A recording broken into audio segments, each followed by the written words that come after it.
Arne Ungermann was born in Odense, Denmark in 1902, the son of the local police commissioner, Jørgen Jorgensen, and his wife Matilda. I haven't been able to find out why, but in later life, Arne took his mother's maiden name Ungermann and ditched Jorgensen completely. If he studied art formally, I have no idea where, but he did have some training as a lithographer. The earliest example of his work I found was this Rudolf Dirks-inspired comic strip from 1921, and in the middle of the 1920s he relocated to Copenhagen and started working in the advertising department of the newspaper Politiken. I found absolutely no evidence of what he may have been creating for the newspaper at this time, but I did find this poster which he designed in 1926, so he was obviously already working to some extent in a freelance capacity. A couple of other impressive posters showcasing remarkably diverse graphic approaches followed. And in 1930 he also began creating illustrations for the newspaper's Sunday supplement Magasinet, but again I found no evidence to show you. He was also pursuing a career as an artist, creating monochrome lithographs as limited editions. But it was undoubtedly his lithographic poster work which dominated his output in this period, despite his other commitments. Ungermann designed a series of stylish, highly accomplished images created for a wide range of clients, all of which demonstrated a sophisticated visual understanding of the print process and how to create simple but distinctive and effective images which could not be easily ignored or forgotten. He was also beginning to illustrate books in an altogether different, more overtly cartoonish style, using a fine, lightly calligraphic line and generally flat or at least flattish washes of colour.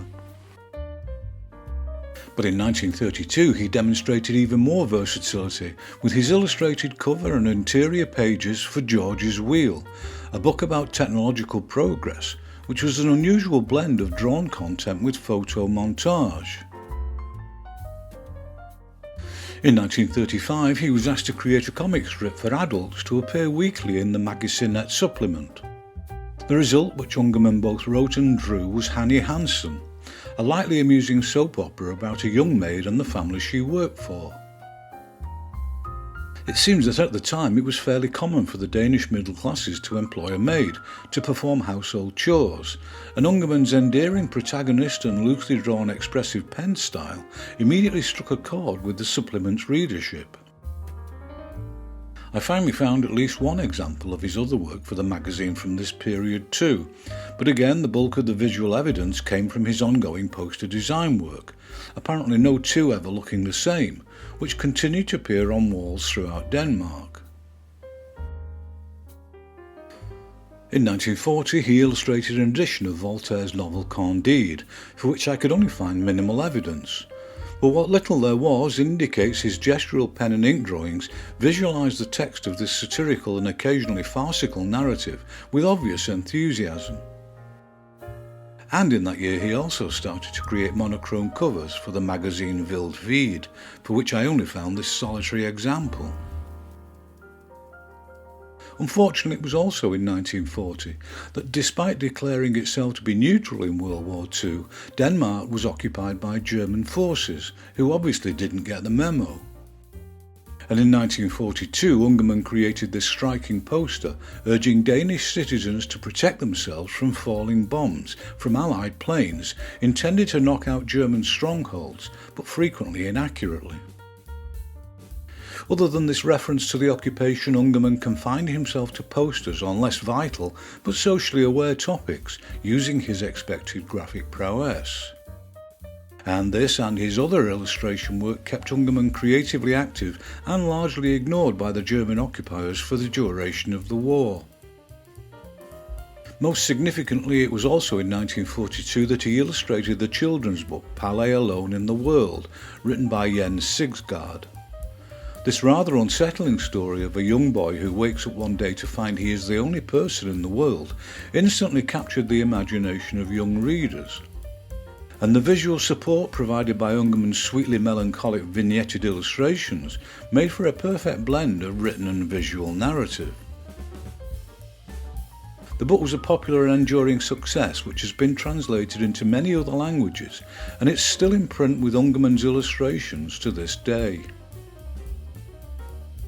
By the 1940s, Hanne Hansen had become a household name in Denmark and popular enough to be reprinted in book format, and many of the pen and ink originals were reproduced with light washes of colour added. Whether that's how they also appeared in the strip by this time, I really don't know, but the quality of its application and enhancement of the line drawings strongly suggests it was Ungermann himself who undertook the colouring. In 1943, a collection of rhymes with the amusing title Okker Gokker Gummiklokker by Jens Sigsgaard was published, with a collection of engagingly absurd colour illustrations from Ungermann. The images were generally vignetted, and each double-page spread featured a full-colour illustration facing a small monochrome spot illustration and the rhyme itself, making for a highly entertaining blend of image and text, and no doubt a welcome escape from the ever-present spectre of the war and Denmark's precarious status. Unsurprisingly, given this book's success in 1949, this creative partnership published another equally popular collection of verse under the title Abel Spenderbell, featuring a selection of monochrome, limited and full-colour illustrations by Ungermann throughout. And once again he rose to the occasion with absurd scenarios of considerable engagement. And the popular success of both these frivolous, humorous books would lead to more collaborations in the years that followed. 1945 was also the year the German occupation ended, and no doubt with a sense of relief Ungermann entered a new phase of creative endeavour, possibly even more prolific than before. He continued to create a large volume of particularly dynamic and visually engrossing posters, none of which bore the slightest stylistic resemblance to the deceptively loose pen and wash illustration technique he used in his capacity as a children's book illustrator. And somewhere in the post-war years, although I have no idea precisely when, he also created a new comic strip titled Caligula, for which I found very little evidence and can tell you absolutely nothing. As far as I can tell, it was also around this time that he began designing ex libris book plays, and continued to do so on occasion for several years to come, although never in significant numbers. In 1949, the book The Great Bastion for Adults, also written by Ungermann, was published, and it was an adaptation of a story and character who featured in Heinrich Hoffmann's moralistic children's book Struwwelpeter a century earlier.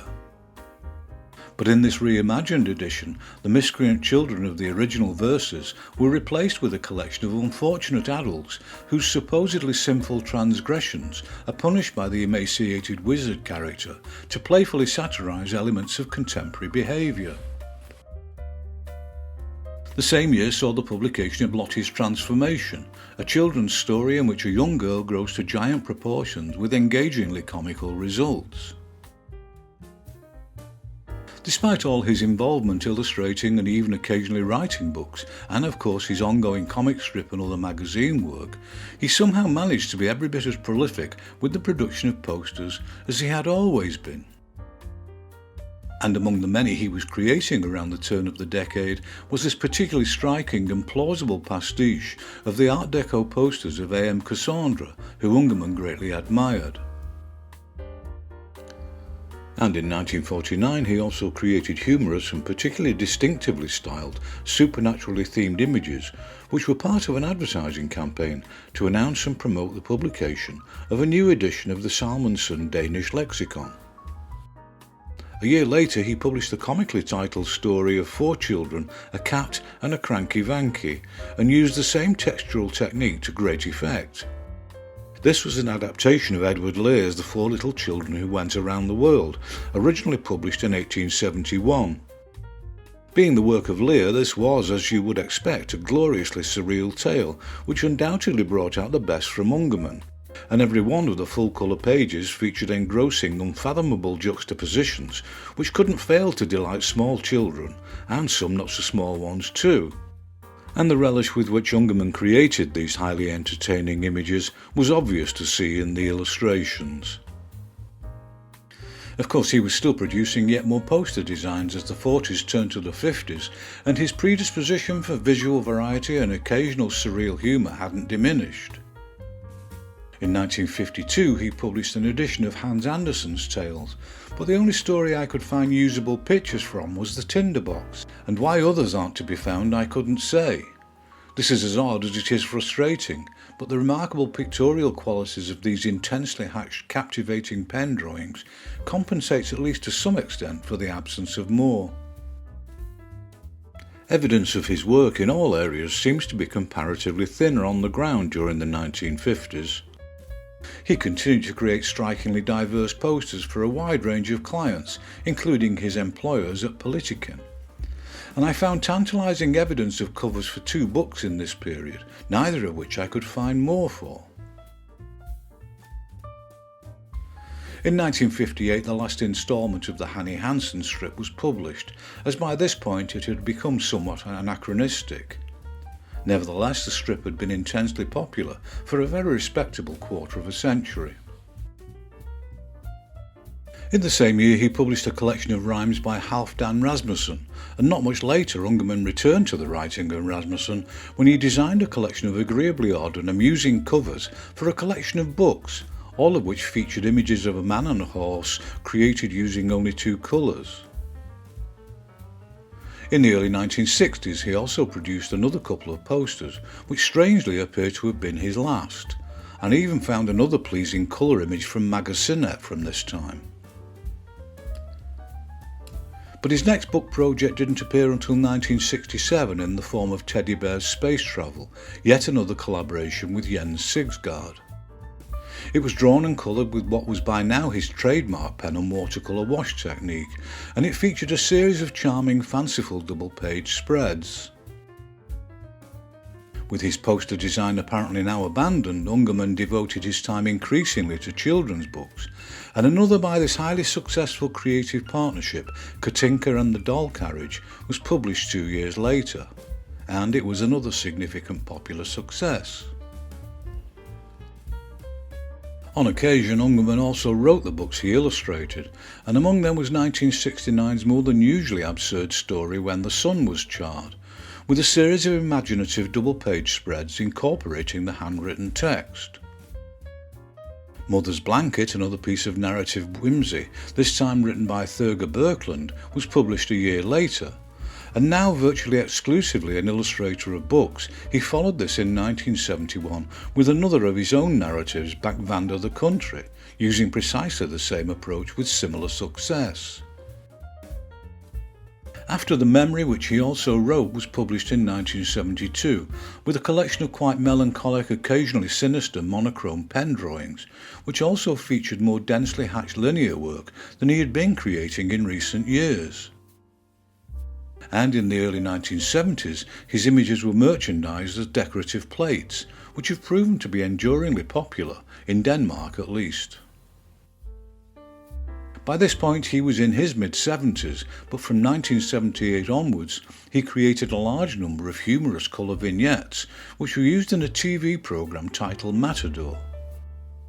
I've been unable to find out precisely how they were used, although I found out that it was an essentially live-action series, and none of the images appear to be formatted in the old TV 4:3 ratio aspect. But they made for a particularly pleasing and occasionally surreal collection of his pen and wash illustrations, and a fitting final legacy. And following a long and highly creative career, Arne Ungermann died in the town of Hornbæk in 1981 at 79 years old. My own admiration for Ungermann's work only began a few years back when I stumbled on some of his images, dug out more and featured him in an Unsung Heroes instalment. Ungermann is apparently still held in high regard by the Danes, but if there is a website dedicated to his life and work, or some form of permanent exhibition anywhere in Denmark, I couldn't find them, and this to me seems criminally negligent.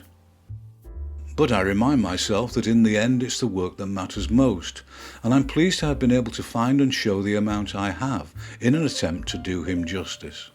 And to bring this short tribute to an end, here are a few more examples to assist me in my mission.